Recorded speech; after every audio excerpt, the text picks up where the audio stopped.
Girls make the seasons go round, and I think this time I want to talk about my top 5 favorite girls this season. Before we get started though, I do want to lay down a few things about this video. First off, I'm only really picking one girl per show to make it so it's different for the most part. And also, I'm not really watching every show this season, so if you don't see your top waifu of the year, hashtag best wife, make sure to love that girl forever, then it's probably because I'm not watching that show, so I do apologize. And second, this is obviously just my opinion. I'm sure there are many girls out there this season that maybe I missed or maybe I just don't care for. But if you really like a super cool girl and think she's the raddest thing in the world and she didn't end up on the list somehow, let me know. Just comment. Be like, yo, I can't believe you didn't put this girl on the list, you fucking waifu trash. Yeah, let me know. I'm curious. With all that said though, let's actually get to the list. Coming in at number 5 is Sonozaki Noriko from Ieva. That's a pretty tough anime name to say, by the way. I was actually having a little bit of trouble on this one because I like the girls in Ieva, but I don't feel like they're like anything past number 5, in my opinion. There have been some recent development for Honoka in the show, which I would say is probably interchangeable because, you know, after those recent developments. But I always have this kind of soft spot for Sonozaki's archetype. I mean, she's just that mysterious girl that, like, has her own little cute scene or two, and she, I don't know, like, she has these really stone-faced one-liners that, like, just kind of don't really seem to fit her character, but are hilarious when they come out. So that's kind of my thing. There isn't really actually a lot of thought put into this number 5 because I didn't really have too many choices, honestly. I was looking through my list, and I'm like, well, I gotta pick a Kisnaiver girl, but I don't really know who I should choose. That's basically where this came from. A good part of it also would probably be her character design, which I think is pretty damn good. Like, I love her character design. She's just got that trigger, X-Death character design. I don't know, I love it. It's really cute. The only bad thing about Sonozaki, I'm sure I would like her a lot more if she had fucking some more screen time, because she barely has any at all. Like, we need some more screen time on that girl. But yeah, this choice really mostly based on her character design and also her amazing one-liners about eating buns.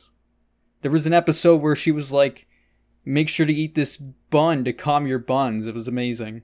So yeah, that's number 5. And number 4 is Miume from Culinary of the Iron Fortress. You'll probably notice that this one is a bit different from my last choice, considering they're completely different characters. But I feel like with each show, my tastes tend to change from show to show. Or maybe I just like really cute short-haired girls. That might be it too. I'll be honest though, Miume is a bit of a mixed bag. She can be pretty like soft and caring with children for the most part. But most of the time, she's just like, you know, fuck you guys. She just does her own thing. She kills zombies for, like, nothing. I mean, she can literally just kill whatever she wants because she's so powerful. But I think that's part of her appeal. You know, it's kind of cool to watch her just kill shit. And I feel like she has, you know, enough personality where I find her, you know, cute and interesting. I would say I'm probably more into it for her cute parts because when she gets, like, doing her own thing, she can be a bit childish. So that can be a tad annoying.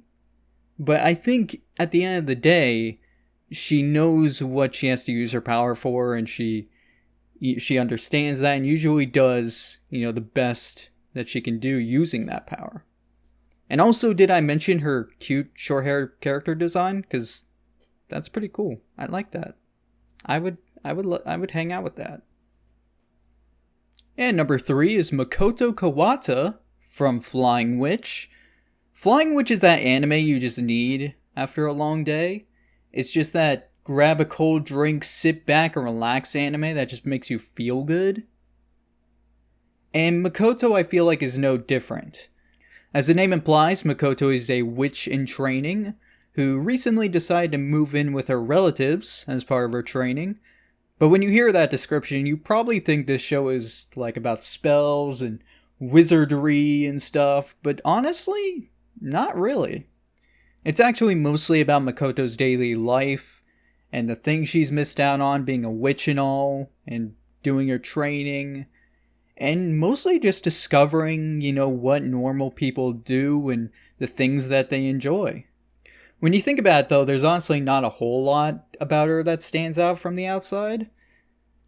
She's really just a kind and soft-spoken girl, very Japanese-oriented, I guess. And it's very similar to many girls we've seen before. But I feel like with the setting of the show and the pacing of the show, I feel like it really helps her on what she lacks. And she really just has this soft exterior about her that feels inviting, and I could say that about the whole show in general, honestly. This is kind of going to turn into reviews at the same time, but it's really hard not to like her because of that inviting feeling about her. But while I do really like her, I do think there's one character in that show that needs some more fucking screen time and could be the top of the list. Not really the top of the list, but she could be really good. Flying Witch. Bring back Inukai. She was great. Remember that one time where she was flying at night and you see her human form? Holy shit. Amazing design. I love her. Bring her back, please. Coming in at number 2 is Machi Amayadori from Kumamiko. We're fucking hitting the big leagues now, people. Because Machi is fucking awesome. I love Machi so much. And I'm not usually like the younger girl guy. I don't usually go for younger girls or like physically younger or whatever, but Machi is fucking amazing and I love her.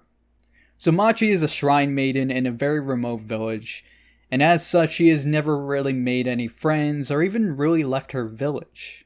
Her only real friend is Natsu, which is her talking bear that she's really known all of her life, and that's been her only form of communication.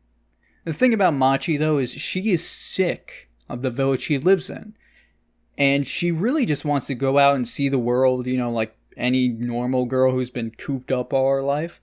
But it really isn't that simple for her, because she carries an insane amount of anxiety because of the way she's been living all her life, having only Natsu to talk to for most of her life. Her anxiety grew and grew, and so anytime she has to speak up in front of people or even go out and try and do something, it's insanely difficult for her. She has a hard time even moving. Sometimes she just has a breakdown because her anxiety just takes over. And I know this trait for Machi is supposed to be very comedic and work in that way, but I feel like it makes her a much better character because it connects with me in a more personal way, because I myself have a bit of anxiety as well. I have problems talking in front of people. I have trouble going out and doing things that normal people do, and even though it's comedic, I feel like I have a connection with Machi. And that's why I feel like she's such a great character, even though I'm usually not the type of person, or I usually don't like those type of characters. So even though her, anxiety is adorable and hilarious, and you have fun watching it, it really connected with me, and I feel like she's such a great character because of that, and I like watching her learn and slowly get better, kind of. And having her learn about technology and stuff around her and just trying new things. She's taking steps to make herself better, but it's really hard for her. And I like how they showcase how it's really hard for her. And I love it. And also her expressions are amazing. Her expressions And the way she reacts to people is like the greatest part of the show. And I love it. So seriously, like, go watch Kumamiko and try it out, because like, this is a show that I really wasn't expecting to like, and I usually don't like comedy animes.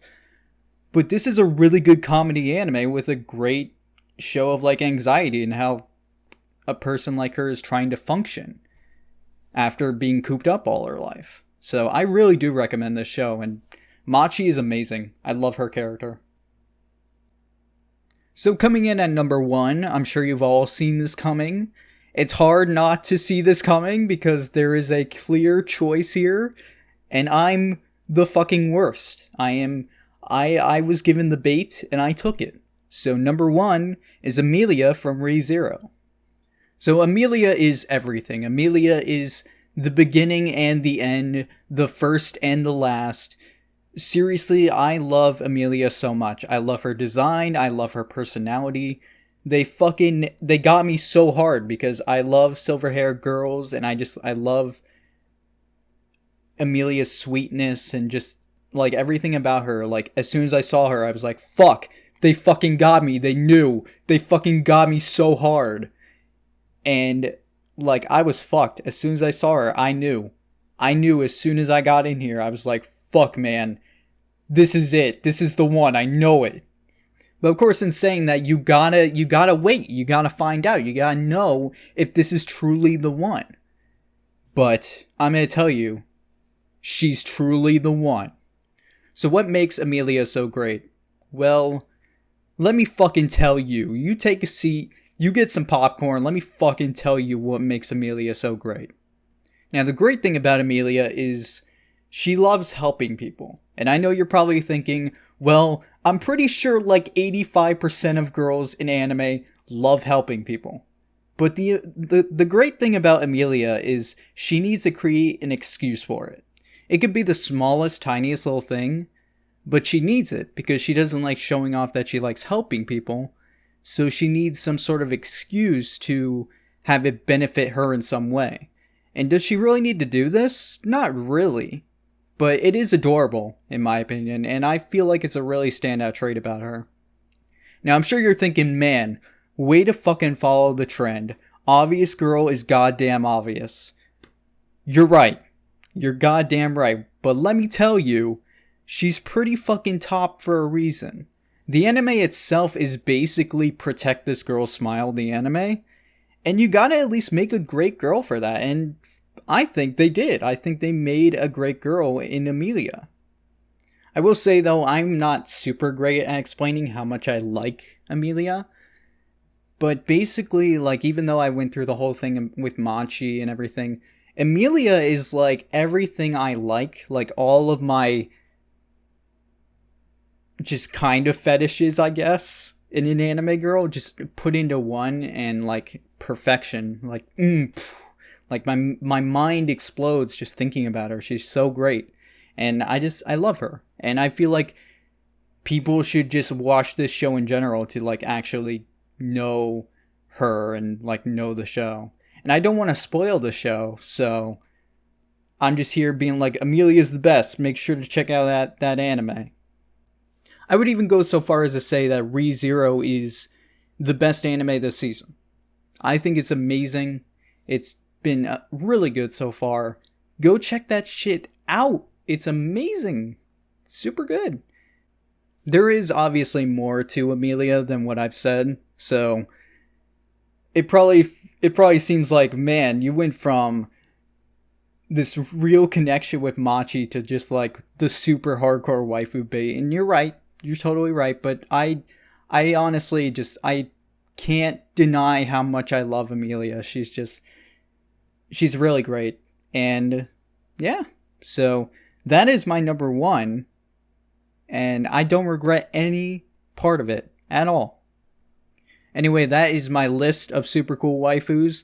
If you have some different choices, let me know. Put it in the comments section.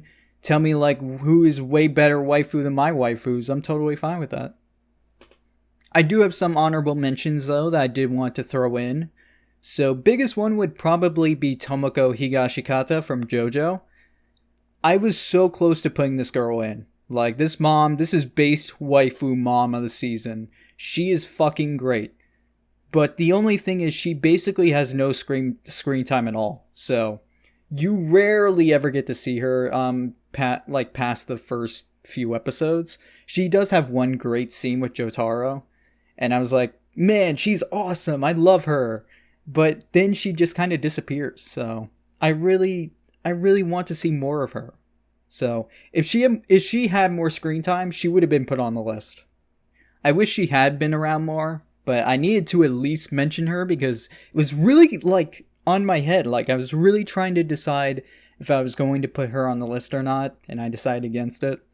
Claire from 100 also is some pretty good trash waifu shit, if you want that also. But I think that's a wrap. Thanks as always for watching, and I hope you all have a wonderful day. Make sure to keep watching out for those waifus. They're pretty great.